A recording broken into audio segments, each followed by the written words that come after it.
네, 오늘 하나님이 주신 말씀 보겠습니다. 열왕기상 3장 3절에서 15절 말씀입니다.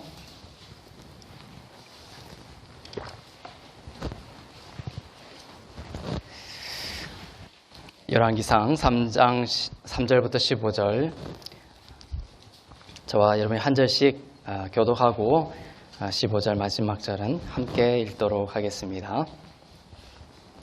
솔로몬이 여호와를 사랑하고 그의 아버지 다윗의 법도를 행하였으나 산당에서 제사하며 분향하더라. 이에 왕이 제사하러 기브온으로 가니 거기는 산당이 큼이라. 솔로몬이 그 제단에 1000번제를 드렸더니 기브온에서 밤에 여호와께서 솔로몬의 꿈에 나타나시니라. 하나님이 이르시되 내가 내게 무엇을 줄꼬 너는 구하라. 솔로몬이 이르되 주의 종 내 아버지 다윗이 성실과 공의와 정직한 마음으로 주와 함께 주 앞에서 같이 주께서 그에게 큰 은혜를 베푸셨고 주께서 또 그를 위하여 이 큰 은혜를 항상 주사 오늘과 같이 그의 자리에 앉을 아들을 그에게 주셨나이다. 나의 하나님 여호와여 주께서 종의 아버지 다윗을 대신하여 왕이 되게 하셨사오나 종은 작은 아이라 출입할 줄을 알지 못하고 주께서 택하신 백성 가운데 있나이다. 그들은 큰 백성이라 수요가 많아서 셀 수 없고 기록할 수도 없사오니 누가 주의 이 많은 백성을 재판할 수 있사오리까. 듣는 마음을 종에게 주사 주의 백성을 재판하여 선악을 분별하게 하옵소서. 주의 마음에 든지라. 이에 하나님이 그에게 이르시되 내가 이것을 구하도다. 자기를 위하여 장수하기를 구하지 아니하며 부도 구하지 아니하며 자기 원수의 생명을 멸하기도 구하지 아니하고 오직 송사를 듣고 분별하는 지혜를 구하였으니 내 말대로 내 앞에도 너와 같은 자가 없었거니와 내 뒤에도 너와 같은 자가 일어남이 없으리라. 내가 구하지 아니한 부귀와 영광도 내게 주노니 내 평생의 왕들 중에 너와 같은 자가 없을 것이라. 내가 만일 내 아버지 다윗이 행한 같이 내 길로 행하며 내 법도와 명령을 지키면 내가 또 내 날을 길게 하리라. 함께요. 솔로몬이 깨어보니 꿈이더라. 이에 예루살렘에 이르러 여호와의 언약궤 앞에 서서 번제와 감사의 제물을 드리고 모든 신하들을 위하여 잔치하였더라. 아멘. 네. 한 주간 잘 지내셨습니까? 네. 주님의 큰 평강이 예배 가운데 여러분 가운데 임하기를 원합니다. 네. 어제 여주에 잠깐 갔다가 오는 길에 은행 나무길을 봤는데 얼마나 아름다운지 참 주님의 이름을 송축하며 또 잘 갔다 왔습니다. 여러분들 이 가을 잘 만끽하시고 또 사랑하는 분들과 함께 사랑 안에서 하나 되는 귀한 축복이 있기를 바랍니다.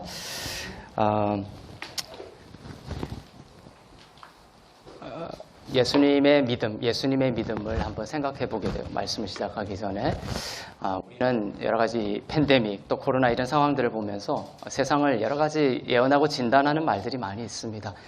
또한 그런 팬데믹이 아니더라도 우리의 삶 가운데 여러 가지 어둠과 같은 상황들, 원수들이 우리를 무너뜨리려고 하는 그러한 어려운 상황들이 있어요. 그러니까 그것들을 보면서 우리가 참 상황들이 안 좋구나, 참 상황들이 어렵구나 이렇게 진단합니다. 하지만 우리의 육신의 눈으로 그것을 보는 것이죠. 육신의 눈. 이 시간 이러한 팬데믹으로 전 세계가 어려운 상황, 또 여러분의 삶의 현장에서 각자의 어떤 상황 가운데 있는 여러 가지 어둠의 상황들, 그런 것이 있을지라도 참 상황이 어렵다, 어둡다, 참 소망이 없구나, 참 앞으로 미래가 어떻게 될지 참 안담하다, 이러한 그 수준에 머물러 있지 않기를 바랍니다. 창세기 1장에 보면 주님이 소망의 말씀을 하세요. 그때 흑암이 깊음 위에 있고 온 세상이 어두웠죠. 그때 하나님의 첫 말씀, 하나님의 이 성경에 나오는 첫 말씀을 여러분들 항상 기억하셔야 되는 거예요. 세상이 참 어둡구나 이렇게 안 하셨죠. 실제 우리의 육신의 눈에 보이는 창세기의 그 1장의 현장은 어두웠죠. 어둠이 흑암의 깊은 곳에 있다. 흑암의 깊은 곳에 있었다. 온통 어두웠습니다. 하지만 하나님은 참 어둡다 이렇게 말씀하지 않고 하나님의 첫 말씀은 뭐다? 빛이 있으라. 그때 빛이 이렇게 있는 상황에서 빛이 있었구나 이렇게 말하지 않는다는 거예요. 믿음의 사람들의 그 신앙의 복음의 원리는 뭐냐면 말하면 보게 된다는 거예요. 믿음의 눈으로, 세상의 눈과 육신의 눈으로가 아니라 믿음의 눈으로 그것을 바라보고 주님 안에 있는 그 약속을 입으로 선포하면 보게 된다는 것입니다. 창세기 1장에서 비록 어두웠지만 하나님께서 참 어둡다, 참 안 되겠구나 이렇게 하지 아니하시고 첫 말씀은 빛이 있으라. 그리고 빛이 생겨난 거죠. 여러분의 삶에도 동일한 이러한 복음의 원리가 간단하지만 또 우리가 잘 모르고 하지만 정말로 이 복음의 원리를 따라 살 때에 여러분의 삶 가운데 빛을 손으로 만지게 될 줄로 믿습니다. 여러분의 삶 가운데 빛이 있을지어다. 네. 그러한 소망을 우리에게 주시는 거예요. 아무리 세상이 어두워도 주님 앞에 가면 우리는 소망으로 기뻐 뛰게 되어 있습니다. 팬데믹은 아무것도 아니죠. 하늘이 무너지는 상황이 있더라도 그리스도 앞에 나가면 주님은 우리에게 소망을 주십니다. 빛을 믿음의 눈으로 볼 수 있기를 바랍니다. 오늘 솔로몬의 이야기가 나오죠. 이 사건 뒤에 우리가 사실 잘 알고 있는 솔로몬의 재판 이야기가 이어집니다. 사실 솔로몬의 재판 이야기까지 하려고 했다가 시간이 너무 길어질 것 같아가지고 오늘 그 솔로몬이 어떻게 그러한 지혜를 받을 수 있었을까, 그러한 재판을 할 수 있었을까, 그 원리 깊은 지혜의 근원에 대해서 한번 알아보는 게 좋겠다 해서 오늘 말씀을 다루고자 합니다. 솔로몬의 이야기를 통해 참된 지혜는 어떻게 오는 것인가? 솔로몬은 지혜의 왕이었죠. 여러분에게도 같은 지혜가 있기를 주님으로 축원합니다. 솔로몬이 이제 갓 왕이 되었습니다. 나라를 다스려야 하죠. 아직 나이가 어린 솔로몬이었습니다. 그런데 어린 나이에도 나라를 다스려야 하는 그런 막중한 일들이 그에게 주어졌습니다. 여러분의 상황 가운데서도 이 막중한 어떤 일들 앞에 자기의 지혜와 능력과 경험 이런 것들이 초라하게 느껴질 때가 있죠. 솔로몬은 정말 온 나라를 다스려야 하는, 또 선대 아버지는 얼마나 위대했습니까?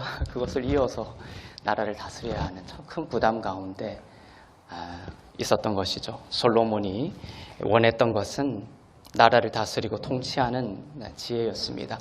이렇게 껍질적으로는 나라를 다스린 지혜를 구하고 있지만 근본적으로 우리에게 적용할 때는 우리가 하나님의 나라의 백성으로서 하나님의 나라의 백성으로 이 땅을 어떻게 하나님의 나라의 백성으로 살아가는 지혜를 가지고 살아갈 것인가, 이렇게 적용할 수가 있겠죠.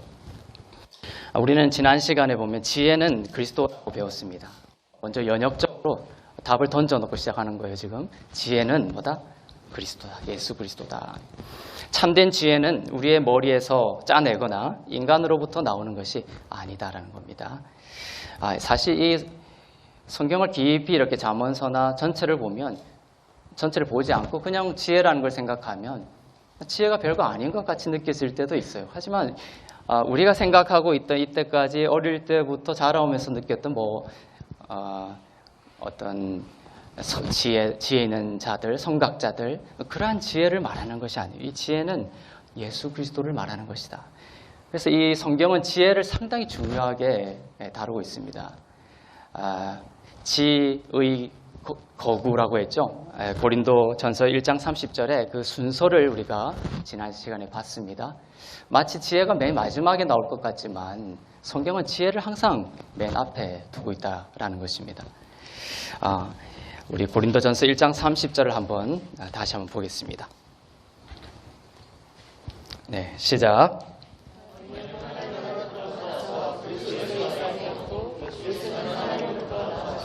우리에게 지혜와 의로움과 거룩함과 구원함이 되셨으니, 지혜가 가장 먼저 온다는 것을 항상 기억하십시오.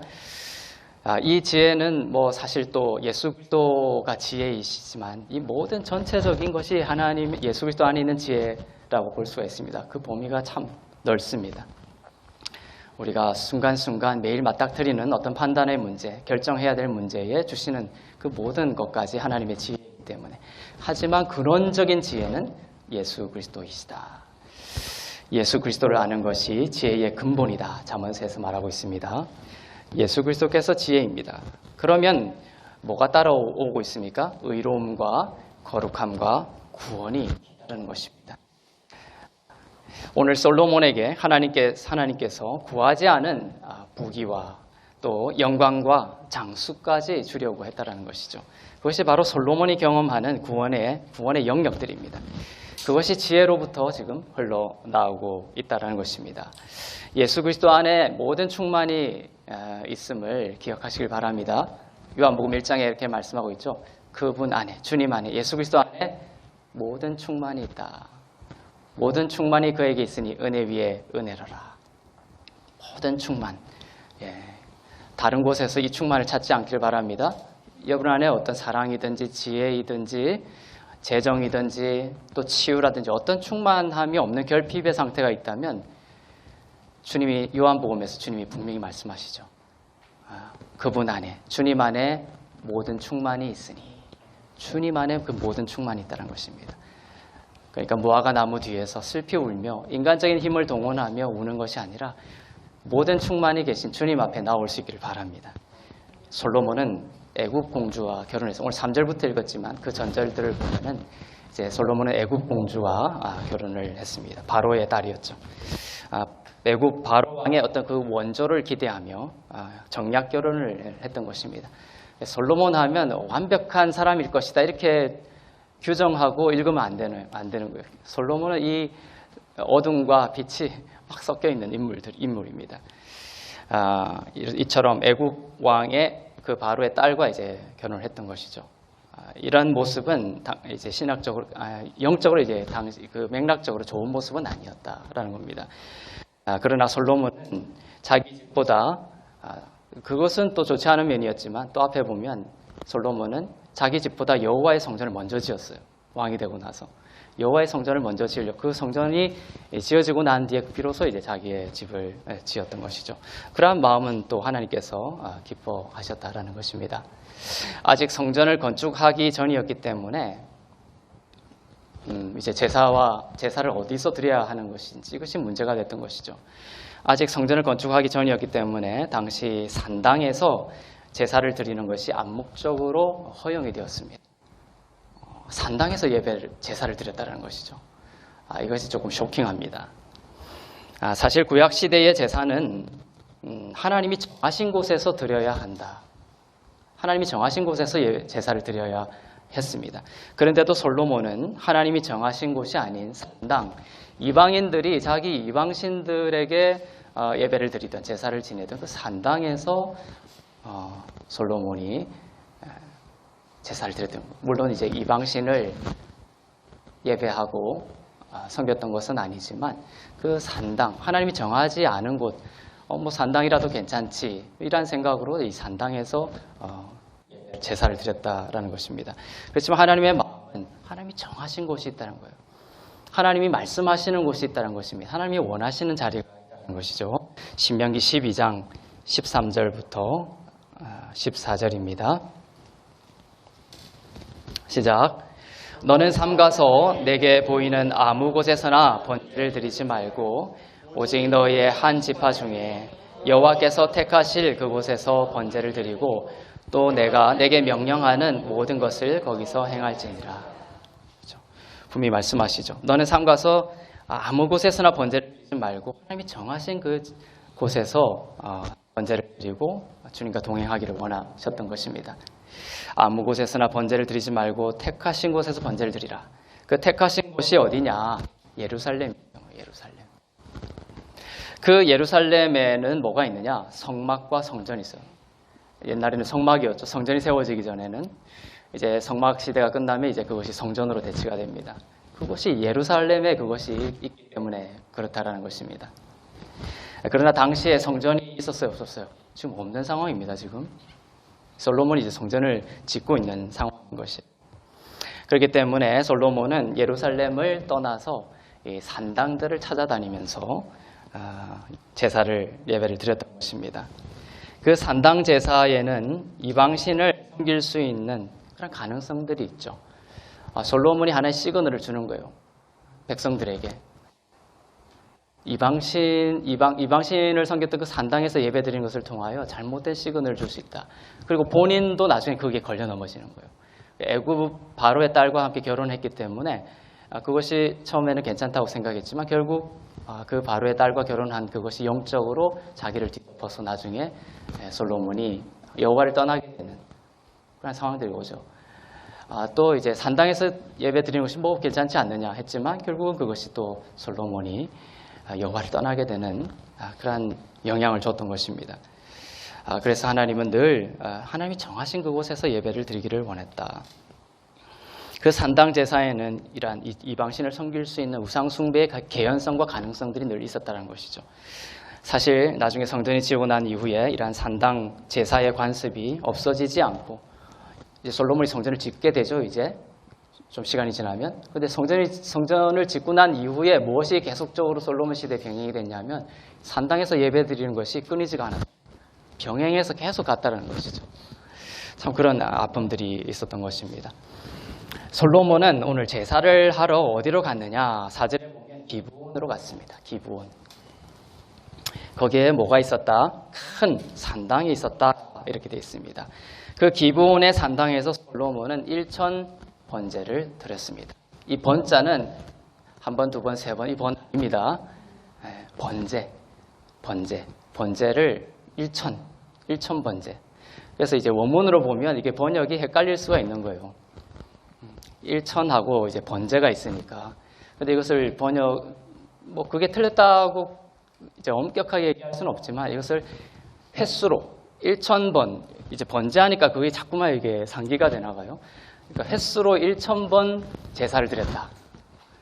그거는 사실 이제 원문적인 더 깊은 뜻은 아닌 거예요. 1000마리의 제물을 드렸다. 1000마리의 제물. 그러면 이제 뭐 한 번에 제사를 한 번 예식을 할 때에 뭐 10마리를 한꺼번에 드릴 수도 있겠죠. 그러니까 1000번 횟수를 말하는 것이 아니라 1000마리의 양을 드렸다. 이런 겁니다.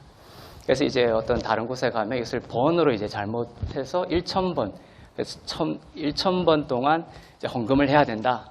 이 번제를 헌금으로 치환시켜가지고 1000번 작정 헌금을 하고 이제 그것을 1000번 드리면 하나님 응답한다. 이런 식으로 또 막 가는 경우가 있습니다. 이건 잘못 오용하는 것이죠. 1000 번제는 이때까지 그렇게 많은 제사 짐승을 번제로 드린 적은 없었어요. 정말 많은 짐승들이 이 제사에 동원이 됐던 것입니다. 전무후무한 많은 짐승의 피를 흘려 제사를 드렸습니다. 참 이런 그 번제를 1000마리를 이렇게 전무후무한 많은 양의 짐승을 드리는 것을 주님이 사실 속 깊은 진짜 하나님이 이러한 짐승을 가지고 제사를 드리라는 율법을 주시긴 했지만 우리는 이제는 알고 있죠. 이 율법의 진짜 하나님의 속마음은 예수 그리스도의 은혜를 통하여 주시는 그것을 통하여 구원에 이른다라는 것인데 이러한 율법의 껍질을 잘못 해석하면 이렇게 많은 짐승을 드리는 것이 하나님이 기뻐하시는 것인 줄로 착각할 수가 있다는 것이에요. 그러니까 이러한 솔로몬이 이 1000 번제를 드린 것은 꼭 이제 긍정적인 측면만 있는 것은 아니다라는 것을 여러분들 이제 생각하고 있어야 되는 것입니다. 그래서 오늘 본문을 처음부터 끝까지 이렇게 쭉 읽게 되면 하나님이 진짜 원했던 것은 1000 번제가 아니라는 것을 알게 돼요. 하나님이 진짜 원하는 것이 이제 클라이막스처럼 마지막에 눈부시게 어둠 속에서 보석처럼 싹 드러나는 하나님의 진짜 마음. 솔로몬은 1000 번제로 시작했지만 솔로몬은 하나님을 사랑했다고 돼 있어요. 정말 하나님을 사랑했습니다. 정말 열심히 했었습니다. 그런데 그것과 하나님이 정말 기뻐하는 제사와 하나님의 진짜 기뻐하는 마음은 다를 수 있다는 것입니다. 기브온이라는 곳에 갔습니다. 옛날에 이 기브온에 모세의 장막이 있긴 했었어요. 그래서 갔을 수도 있죠. 사실은 산당도 있었지만 기브온이라는 도시가. 근데 이 솔로몬은 하나님을 사랑해서 그곳에서 제사를 드렸다. 그런데 문제는 뭐냐면은 이제 수렴에 나갑니다. 제가 이제 좁혀 나가는 거예요. 그게 모세의 그 장막도 있었지만 그 옛날에 모세 장막에 기브온에 있었지만 거기는 언약궤가 있었다는 거예요. 근데 지금은 없죠. 그리고 기브온에서 1000번제를 드렸지만 그곳에는 뭐가 없었냐면 언약궤가 없었다는 것입니다. 언약궤. 이것이 이제 여러분들이 이러한 오늘 본문을 쭉 읽어 나가면서 솔로몬이 정말 1000번제를 드리는 열심히 있었지만 거기에 뭐가 빠져 있었는지를 눈여겨 볼 필요가 있습니다. 이 구약을 읽으면서 여러분들이 염두에 두고 읽어야 할 중요한 것이 이 언약궤입니다. 언약궤. 법궤라고도 부릅니다. 이 언약궤는 지성소 안에 두었던 궤인데 이게 왜 중요하냐면 대제사장이 1년에 한 번씩 지성소 안에 들어가서 이 언약궤 위에 짐승의 피를 뿌리고 그 짐승의 피 뿌림을 통하여서 언약궤 피 뿌림을 통하여 1년 동안 제사장과 이스라엘 백성들의 모든 죄가 용서받는 그런 축복을 받았다라는 것입니다. 번제라든지 화목제라든지 다른 제사들은 그 어떤 행위에 대한 구체적인 죄사함이 있지만 이 언약궤 위에 뿌려지는 이 피를 통하여서는 우리가 인식하거나 인지하지 못하거나 고백하거나 고백하지 않거나 그 모든 1년 동안의 죄가 완전히 사함받는 거예요. 그래서 이 언약궤가 중요하다는 것입니다. 언약궤. 이 언약궤는 예수 그리스도를 상징하는 모형입니다. 이 언약궤 위에 피가 뿌려졌다는 것은 예수님이 피를 흘리심으로 그를 믿는 모든 자들의 죄를 사하시고 의롭게 하신다라는 것을 의미합니다. 제사는 죄사함과 의롭게 하심을 위한 것이죠. 제사는 죄사함과 의롭게 하심을 위한 것이다. 그 제사의 절정이 바로 언약궤입니다. 예수님이 오시면 과거와 현재와 미래의 모든 죄가 용서함을 받고 의롭게 여겨지지만 당시 구약 때에는 예수님이 오시기 전이었기 때문에 이러한 제사라는 방식, 그림자입니다. 실체가 아닌 거예요. 구약의 모든 것은 이 그림자와 같은 모형을 통하여서 한시적이고 몇 년 동안? 1년 동안. 1년 동안만 효력이 있습니다. 한시적이고 그림자와 같은 이러한 죄사함의 효력을 허락하셨어요. 언약궤 위에 피가 뿌려지면 이 속죄제를 통하여서 1년 동안만 죄사함과 의롭게 하심을 주셨다. 그것은 영원한 어떤 실체가 아니라 장차 예수님이 오셔서 피를 흘리시면 언약궤 위에 짐승의 피가 뿌려지는 것처럼 십자가에서 그의 보혈을 흘리심으로 십자가에서 죽으시고 부활하시면 그를 믿는 모든 자들의 죄가 1년 동안만 한시적으로 사해지는 것이 아니라 과거와 현재와 미래의 모든 죄가 하나님의 시간 속에서 그 모든 죄가 용서함 받고 흔들리지 않는 의로움을 믿는 자들이 받게 된다는 것을 상징적으로 보여주는 것이에요. 성전과 성막의 가장 거룩한 곳, 이렇게도 이야기할 수 있습니다. 구약적으로 이야기하면 이 세상에서 가장 거룩한 나라는 어디냐? 이스라엘, 이렇게 얘기한다면 이스라엘 중에 가장 거룩한 시티, 예루살렘. 예루살렘에서 가장 거룩한 플레이스, 성전. 성전에서 가장 거룩하고 아름다운 지정, 지성소. 지성소에서 가장 거룩한 성물은 언약궤라는 거예요. 그래서 이 땅의 모든 것이 언약궤로 수렴되어 버리는 거예요. 언약. 그것이 가장 거룩한 자리가 되는 것입니다. 그래서 이 언약궤가 중요한 것입니다. 언약궤가 중요한 것이다. 이 언약궤가 바로 예수님입니다. 예수님이 그 호산나 호산나 백성들이 환호성을 치죠. 예루살렘에 입성하실 때 예수님이 그 호산나 다윗의 자손이요 외칠 때에 그 군중들을 틈을 가로질러서 예루살렘 입성을 합니다. 근데 그 예수님은 그 사람들의 환호성에 한마디 대꾸도 안 하세요. 주님의 목적은 따로 있는 듯이 주님은 그냥 꿋꿋이 그 군중들 사이로 지나서 마가복음 본문에 보면 어디로 가셨? 주님의 목적지가 따로 있었어요. 잘 보시면 성전으로 갔어요. 성전. 당시의 성전은 무슨 성전입니까? 헤롯 성전. 헤롯 헤롯 성전에 가셔서 거기에 거닐었다 이렇게 돼 있어요. 헤롯 성전에 당시 뭐가 없었어요? 언약궤가 없었던 것이에요. 그 성전은 완전히 하나님이 기뻐 받으시는 성전이 아니라는 거죠. 언약궤가 없는 한. 언약궤가 있어야 그 성전이 죄사함과 의롭게 하심의 기능을 할 수가 있는 거예요. 근데 아무리 화려하게 지어도 그것이 언약궤가 없으면 1년 동안 백성들의 죄가 사함받는 길이 없는 거예요. 백성들의 죄가 계속 쌓이는 거죠. 언약궤가 없기 때문에, 속죄제가 없기 때문에. 그렇죠? 솔로몬이 이 성전을 짓고 언약궤를 둡니다. 지금 솔로몬의 언약궤는 어디 있냐면 다윗궁에 있어요. 다윗궁에 일단 놔뒀는데 솔로몬이 성전을 짓고 이제 솔로몬 성전에 언약궤를 둡니다. 백성들의 죄를 사하고 이렇게 하시는 그러한 제사의 기능이 이제 회복이 된 거죠.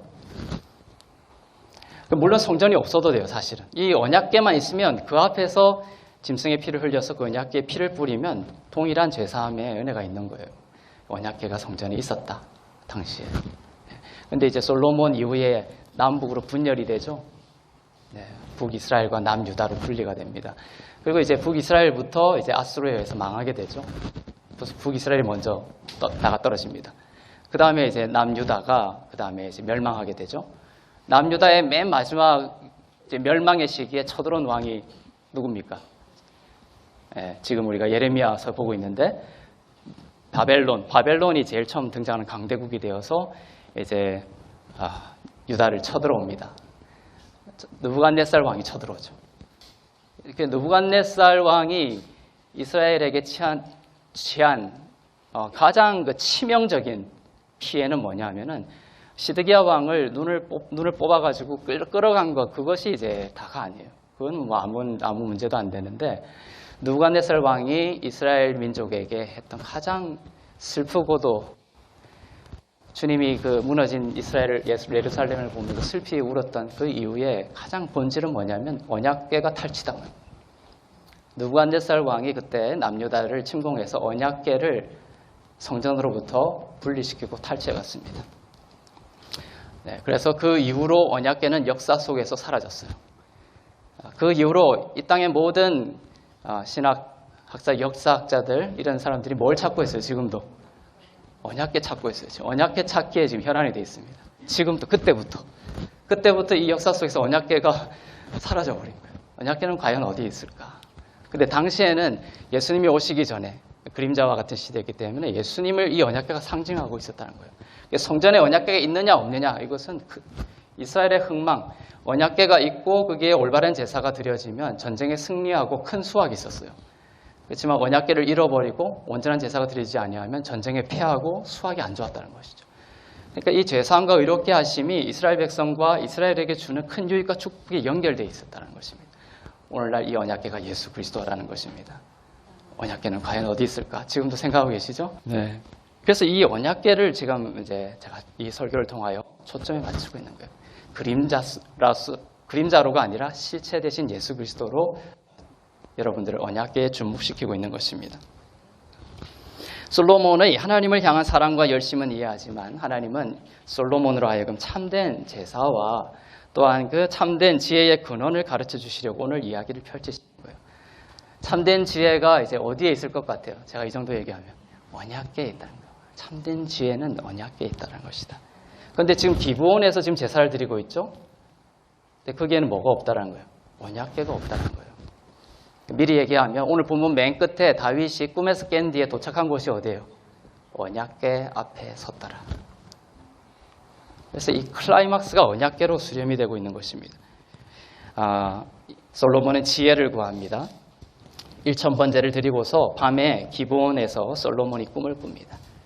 솔로몬의 모든 상황과 마음을 아시죠? 하나님께서 꿈에 나타나십니다. 무엇을 원하느냐? 솔로몬에게 묻습니다. 내가 너에게 무엇을 줄고 너는 구하라. 근데 솔로몬이 무엇을 구하느냐? 지혜를 구하는 거예요. 오늘날 신약적으로 치환하면 예수님을 구하는 거예요. 예수님 자신을 구하는 겁니다. 예수님 자신 안에 모든 것이 있기 때문에 그런 거죠. 솔로몬은 지혜를 구합니다. 하나님 그것을 얼마나 기쁘게 받으셨을까요? 주님을 찾으면 그 안에 모든 것이 있다는 것을 가르쳐 주시는 겁니다. 솔로몬은 큰 백성을 다스리기에 자기는 나이가 어리고 어떻게 임무를 수행해야 할지 모르오니 무엇을 달라? 듣는 마음. 그 지혜를 주셔서 선악을 분별하여 백성을 잘 재판하고 다스릴 수 있도록 해달라는 요청을 하였습니다. 듣는 마음을 달라. 주님은 솔로몬은 지혜를 구했던 겁니다. 우리가 원하는 것이 있고 또 기도 제목이 있고 하지만 하나님 그것을 무시하지 않는다는 것이에요. 풍족하게 주님께서 채워주십니다. 근데 그것이 다 어디서부터 흘러나온다? 주님에게서 흘러나온다는 것입니다. 네. 주님은 이 물질적인 것, 혼과 육의 영역에 있는 이러한 공급하심을 무시하지 않으세요. 성경에서 부자는 천국에 못 들어간다는 것은 나의 의를 가지고 하나님 나라에 들어갈 수 없다는 것이죠. 부자를 주님이 부정한다는 것이 아닌 거예요. 네. 부자든 가난한 자든 그것을 통하여서 천국에 들어가는 것이 아니라 나의 의로 들어갈 수 없다는 것을 부자는 천국에 들어갈 수 없다는 것으로 말씀하고 있는 것입니다. 하나님께서 물질을 부어주시고 할 때는 하나님의 나라와 복음과 또한 교회를 위하여 그렇게 부어주시는 것입니다. 하나님이 부어주시는 그 흐름을 우리가 타야 된다. 하나님은 세 가지에 관심이 있다. 첫째는 이스라엘, 두 번째는 교회, 세 번째는 그리스도의 은혜의 복음. 이 세 가지를 여러분도 삶 가운데 맞추고 그 예수 그리스도와 흐름을 타면 하나님은 물 붓듯 부어주신다는 것이에요. 아낌없이 부어주신 하나님이 그것에 관심이 있기 때문에 그것을 주님의 이스라엘과 교회와 또 하나님의 복음을 위하여 흘려보내면 하나님은 여러분의 삶 가운데 부족함이 없는 삶으로 인도하여 주실 줄로 믿습니다. 열왕기상 3장 9절을 보겠습니다. 지혜를 구하는 솔로몬의 마음을 한번 보겠습니다. 시작. 듣는 마음을 종에게 주사 주의 백성을 재판하여 선악을 분별하게 하옵소서. 네, 듣는 마음을 종에게 주사 주의 백성을 재판하여 선악을 분별하게 하옵소서. 솔로몬은 지혜를 구하였다 이렇게 주님이 평가하고 있죠. 그런데 원문에 보면 솔로몬이 구한 것은 듣는 마음이었다는 것입니다. 듣는 마음.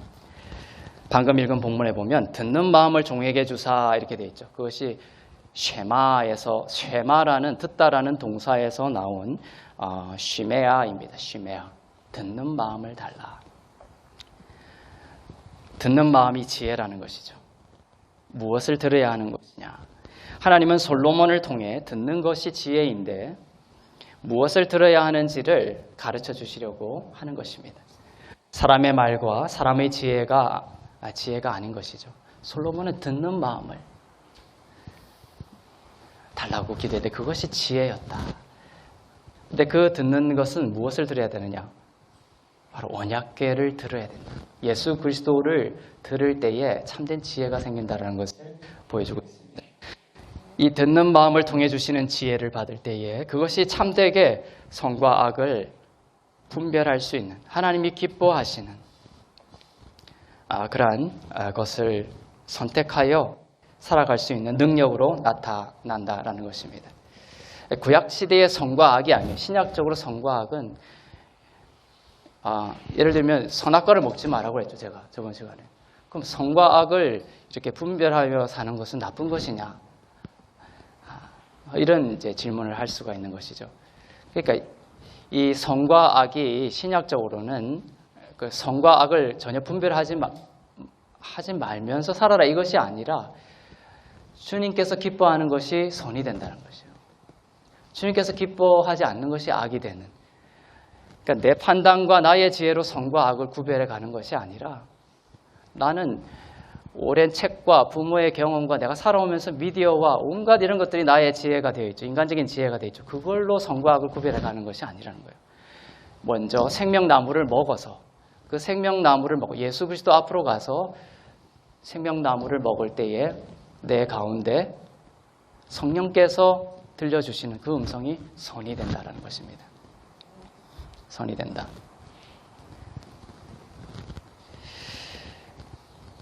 듣는 마음이 생명나무입니다. 이 생명나무를 통해서 주님이 기뻐하시는 참된 선과 악을 분별하는 성령의 인도하심이 나오는 것이다. 그렇지 않고 선악과부터 먼저 따먹으면 그것은 나의 힘과 지혜를 의지하는 것이고 그러다 보면 생명이 아닌 사망을 맛보고 경험하게 되는 것입니다. 하나님은 솔로몬이 지혜를 구하였음을 칭찬하면서 솔로몬이 구하지 않은 것까지 주십니다. 부귀와 영광도 주시겠다라고 하시고 장수에 대한 약속도 하십니다. 장수에 대한 약속도 하지만 솔로몬에게 지켜지지 않죠. 왜냐하면 그 장수 앞에 보면 어떤 조건이 있어요. 그걸 솔로몬이 이루지를 못했거든요. 여호와를 떠났던 것이죠. 이제 솔로몬이 잠에서 깹니다. 여러분이 주목해야 할 또 다른 부분이 여기 있습니다. 하나님이 솔로몬에게 듣는 마음, 곧 지혜를 주시겠다고 약속하시고서 솔로몬이 꿈에서 깬 뒤에 제일 먼저 솔로몬에게 이루어진 일이 무엇인지를 봐야 됩니다. 꿈에서 깬 뒤에 제일 먼저 하나님께서 솔로몬을 어디로 이끄셨는지를 보셔야 합니다. 이곳이 바로 솔로몬이 무엇을 들음으로 지혜를 얻게 되는 것인지에 대한 해답이라는 것입니다. 솔로몬은 잠에서 깬 뒤에 하나님께서 인도하신 자리로 인도함 받습니다. 하나님이 솔로몬이 듣는 마음, 지혜를 구하고 지혜를 주시겠다고 했는데 그 지혜를 얻는 참된 자리는 기본이 아니다. 어디다? 그것을 알려주시는 거예요. 열왕기상 3장 15절 한번 읽어보겠습니다. 솔로몬이 어디로 인도함 받았는지. 네, 시작.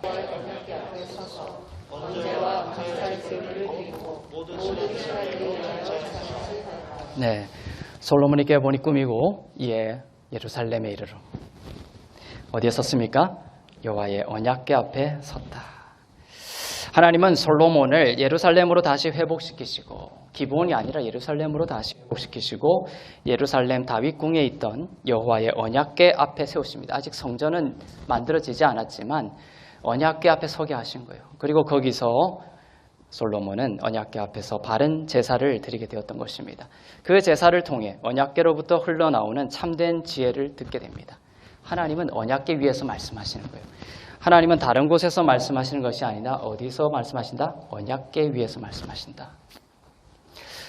언약 위에서 말씀하신다.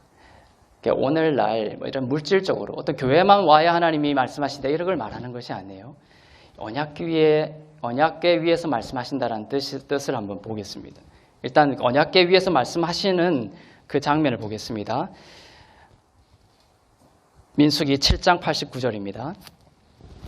모세가 회막에 들어가서 여호와께 말하려 할 때에 증거궤 위 속죄소 위의 두 그룹 사이에서 자기에게 말씀하시는 목소리를 들었으니 여호와께서 그에게 말씀하심이었더라. 이래서 언약궤 앞으로 오게 하신 거예요.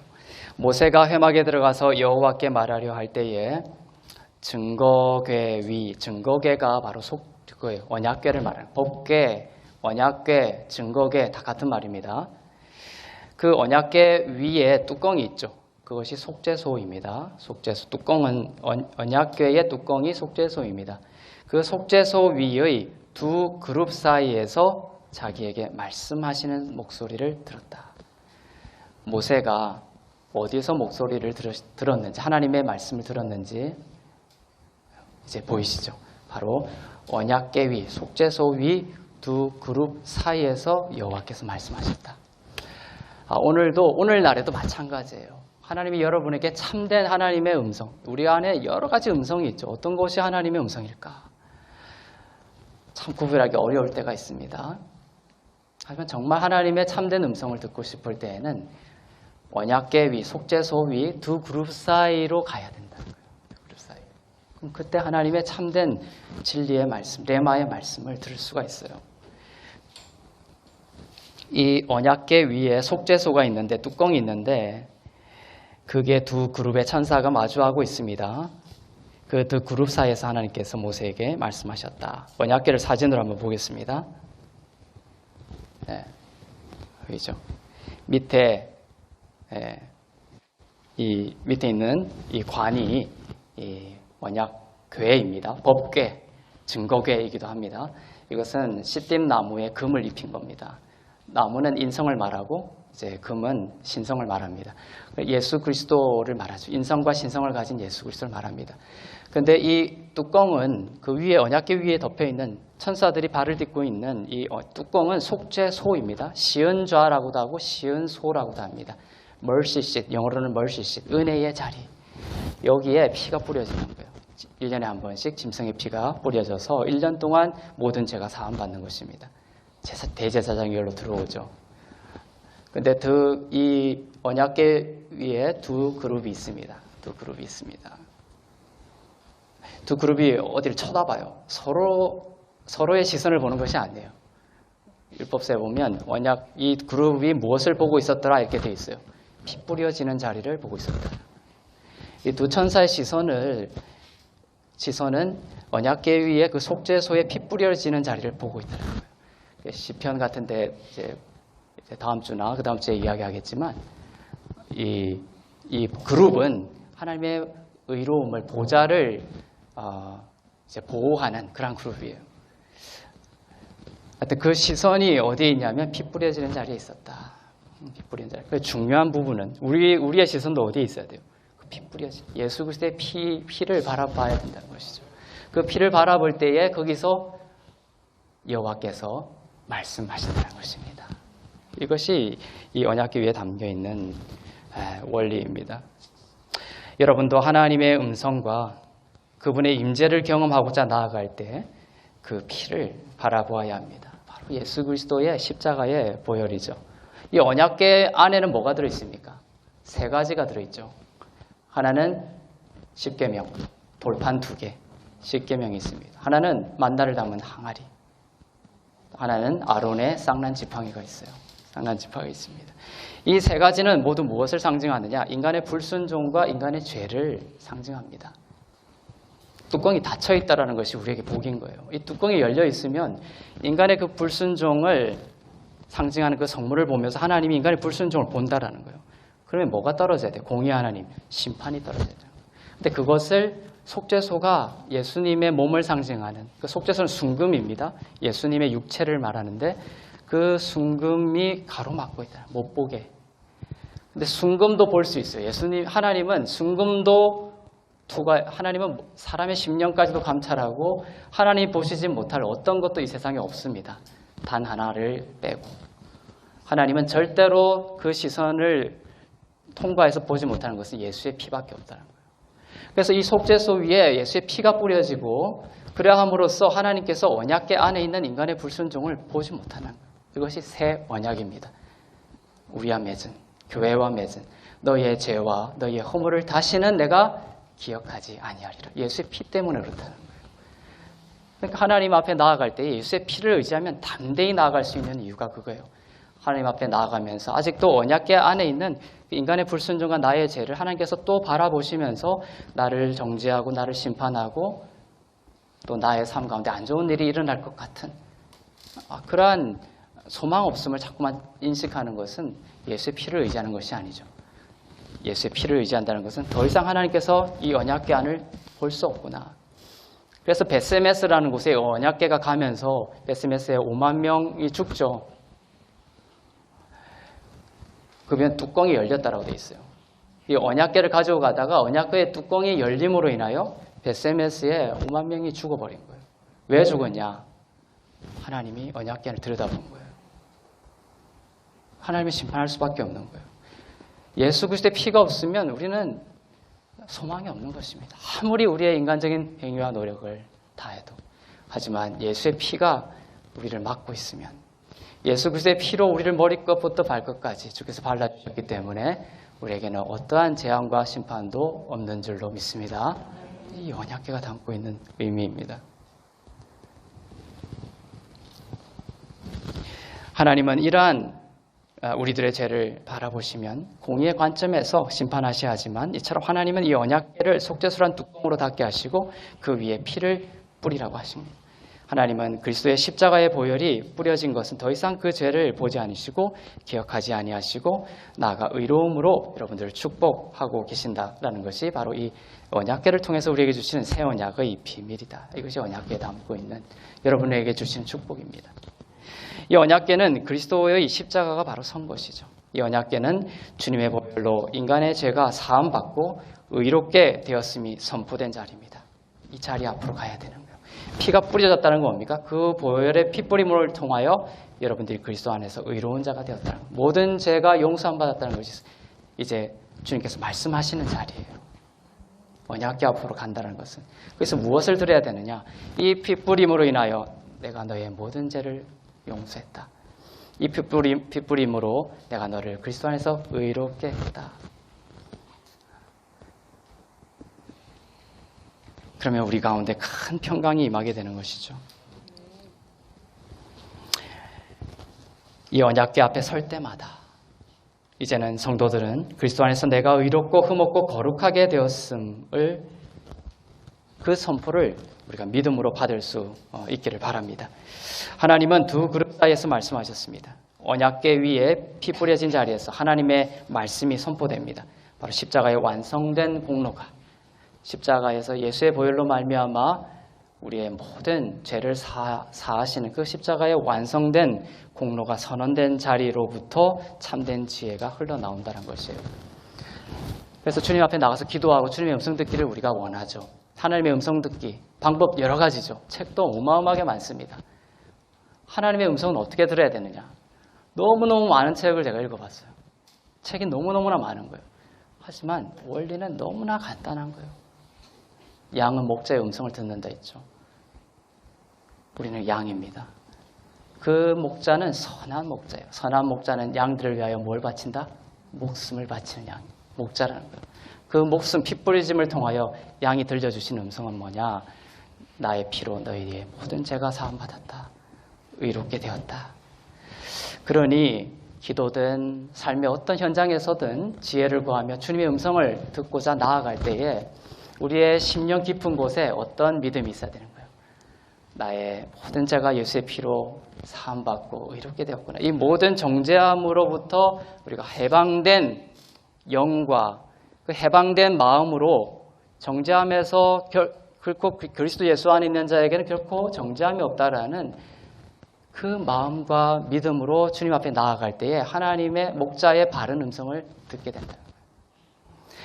내 마음에 온갖 정죄에 사로잡혀 있고 나를 학대하고 정죄하고 무화과 나무 뒤에 숨은 그 벌벌 뜨는 상태에서 하나님 앞에 나아가면 거기서 들리는 음성은 하나님의 음성이 아니라 내 생각일 뿐이지.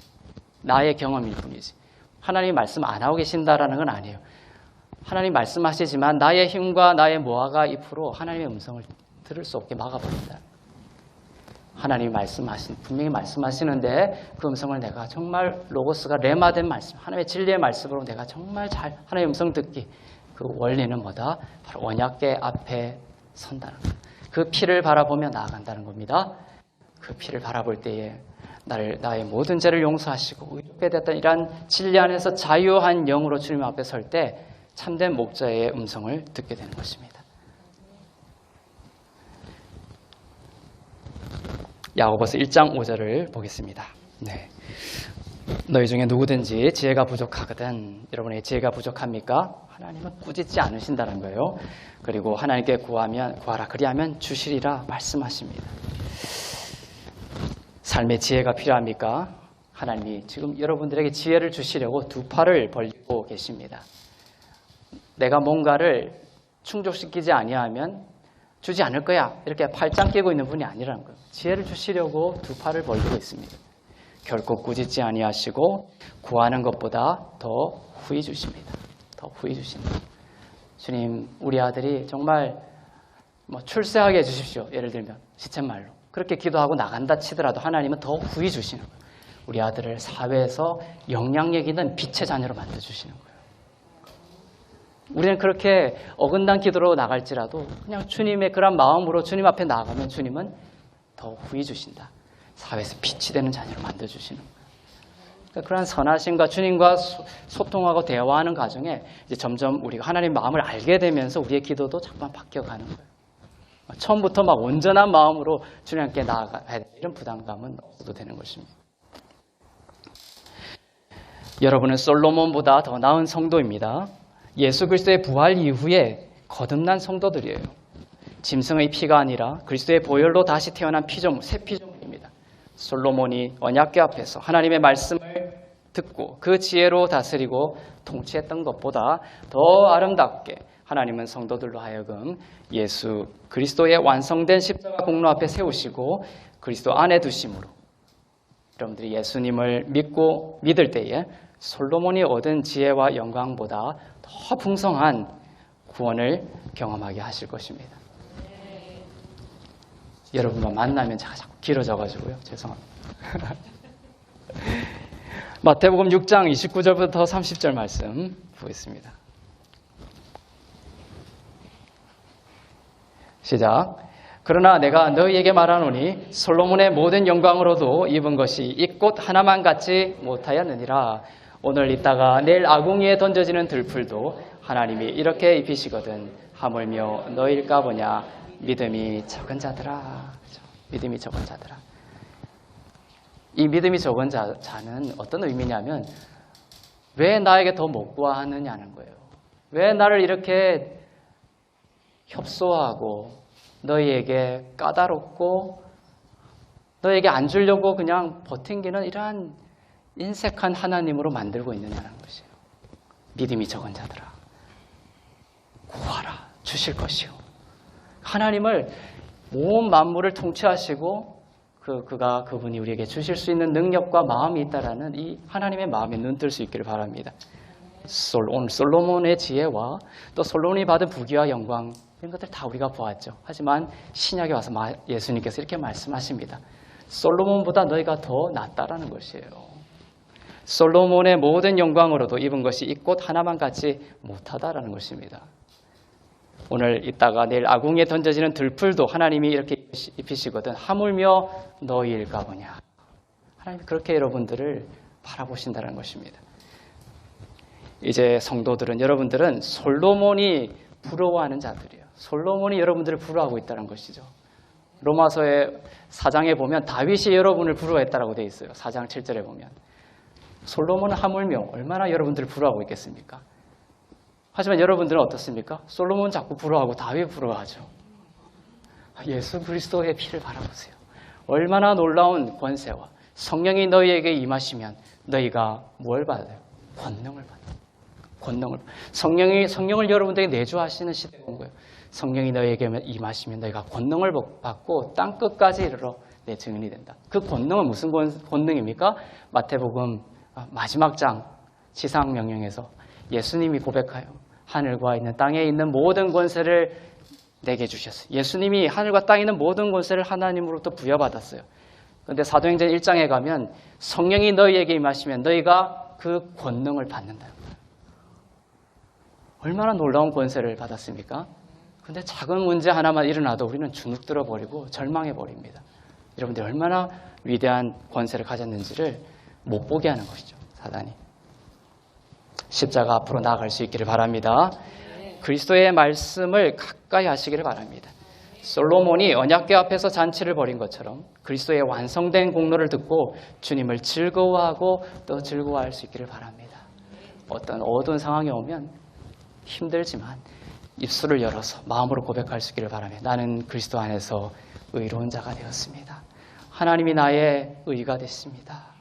예수님의 피로 말미암아 나의 힘과 능력은 너무나 초라하고 아무 권세 없는 것 같지만 주님이 말씀하셨습니다. 성령이 우리에게 임하시면 예수의 이름으로 기도할 때 하늘과 땅에 있는 모든 권세를 예수께 주셨는데 그 권세를 우리에게 권능으로 위임해 주신다. 그러한 놀라운 하나님의 마음을 이해하면서 기도할 수 있기를 바랍니다. 그러면 어둠이 어느 순간 사라지는 거예요. 질병이 어느 순간 치유가 되는 거예요. 나갔던 자녀들의 마음이 돌아오기 시작합니다. 초월적인 영역에서 하나님께서 그렇게 일을 하시는 것이죠. 이것이 그리스도의 아름다움입니다. 그리스도의 아름다움 안에 머물기를 바랍니다.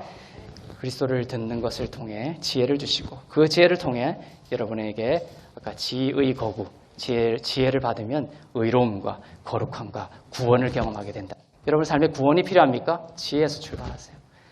그 지혜, 주님 앞에 설 때, 언약궤 앞에 설 때 여러분이 그 다음에 뭡니까? 의로움. 그리스도 안에서 내가 의롭다는 것을 발견하는 거예요. 그 의로움 다음에 뭐가 오는 거예요? 거룩함이 오는 거예요. 그것은 신분적 거룩함과 그 다음에 경험적 거룩함이 있다고 그랬죠. 거룩함은 그리스도 안에서 의로운 자는 신분적으로 이미 거룩한 자예요. 삶에 그거와 모순된 것 같은 실천적인 측면에서 경험하지 않은 것 같은 이러한 성화되어야 할 때의 그 모습들은 구원이라는 영역에서 그 실천적인 거룩함이 경험되어지는 거예요. 근데 그 기초가 바로 지혜와 의로움이라. 내가 그리스도 안에서 의롭다라는 이러한 믿음과 고백 없이는 거룩함은 없다라는 것입니다. 근데 교회가 오늘날에 뭡니까? 이때까지 바뀌었죠. 순서가. 예수 그리스도 안에서 서고 예수 그리스도 안에서 내가 의롭다라는 이 믿음은 다 버려버리고 교회 안에서 끊임없이 예수 그리스도를 닮아가려고만 노력했던 것이에요. 그래서 못 닮아갔던 것입니다. 왜냐하면 내 힘으로 절대 닮을 수가 없거든요. 예수께서 성령이 나를 빚으셔야 돼요. 근데 그 앞에 뭐가 와야 되나? 의로움이 먼저 와야 돼요. 예수 그리스도의 지혜와 의로움 앞에 서야 되는 겁니다. 그러면 거룩함과 구원은 여러분 걱정 안 하셔도 되는 겁니다. 성령께서 권능을 통하여 여러분의 삶 가운데 일하실 줄로 믿습니다. 야고보서 1장 5절부터 6절 우리 마지막 절 한번 다시 한번 보겠습니다. 시작. 너희 중에 누구든지 지혜가 부족하거든 모든 사람에게 후히 주시고 그리하면 주시리라. 오직 믿음으로 구하고 조금도 의심하지 말라. 의심하는 자는 마치 바람에 밀려 요동하는 바닷물길 같으니. 네. 의심하지 말고 구할 수 있길 바랍니다. 오직 믿음으로 구하고 조금도 의심하지 말라. 이 믿음은 헬라어 그 원문에 보면 거의 대부분 90% 이상이 앞에 정관사가 붙어요. The faith, 더 믿음. 그러니까 믿음은 신약적으로 그 믿음을 말한다는 거예요. 본질적으로. 그 믿음은 뭐냐? 믿음으로 의롭게 되었다는 그 믿음이에요. 그 믿음에서 모든 믿음이 흘러나오는 것입니다. 여기서도 마찬가지죠. The faith, 오직 믿음으로 구하고 지혜 앞에 예수 그리스도 앞에 서서 내가 주님 앞에서 의롭습니다 라는 그 믿음으로 구할 때에 그것이 나에게 흔들리지 않는 다른 모든 믿음을 허락하신다는 겁니다. 의심하지 않기를 바랍니다. 예수 그리스도와 십자가에서 이루신 죄사함과 의롭게 하심의 완성된 공로를 날마다 들어서 그 언약궤 위에서 주시는 참된 지혜를 통해서 하나님이 주시는 놀랍고 풍성한 그런 구원을 지혜의 거구, 그 마지막에 그 놀라운 구원을 경험하는 여러분이 되시기를 주님으로 축원합니다. 기도하겠습니다.